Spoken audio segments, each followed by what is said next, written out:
Now, our next guest calls the holiday travel season very strong. Helene Becker, you know her. She follows the airline stocks for Cowen. We bring her on oftentimes to tell us about the state of the travel business. Helene, thank you for joining us this afternoon. It's great to have you on, as always. You heard the conversation happening around some of those airlines.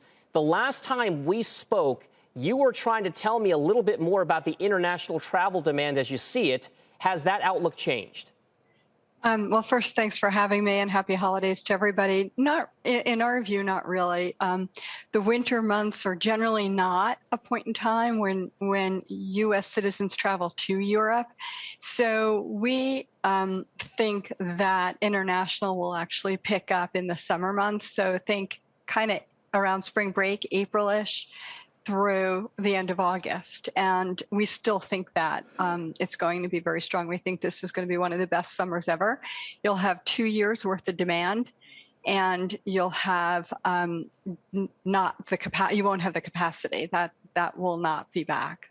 You know, the one interesting point in our last conversation a number of weeks ago was this notion that you found certain carriers were going to be better positioned to take advantage of that at least near-term travel trend over the next, say, 3 to 6 months. It was specifically not the majors, right? It wasn't necessarily some of those names we talk about often, like American or American or United or Alaska or any of those other ones. Are there other carriers you feel as though would be better positioned for that domestic travel boom that you think might be coming? Yeah, so we like Allegiant, which is a small cap or maybe mid cap stock. They have about 80% of their routes are monopoly routes, so they have very limited competition.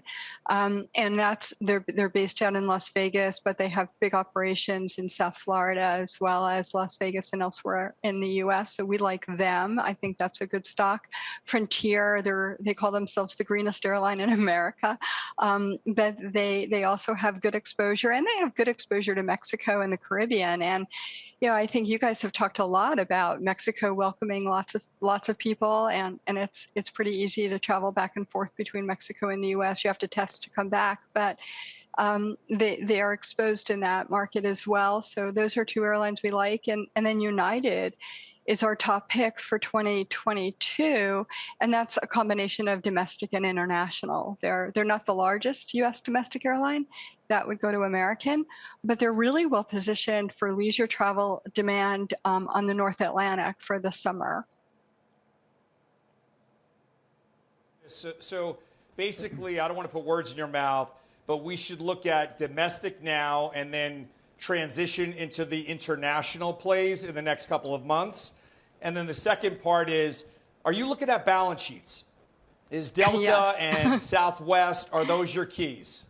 Yes. Okay. So to the first part of your question, yes. I had thought that we would be transitioning into the international airlines kind of now, but obviously the Omicron variant is probably, maybe not so obvious, but it's going to push travel demand internationally back by maybe 2 months. So to your point, domestic now, and then start thinking about transitioning to international in like February, March.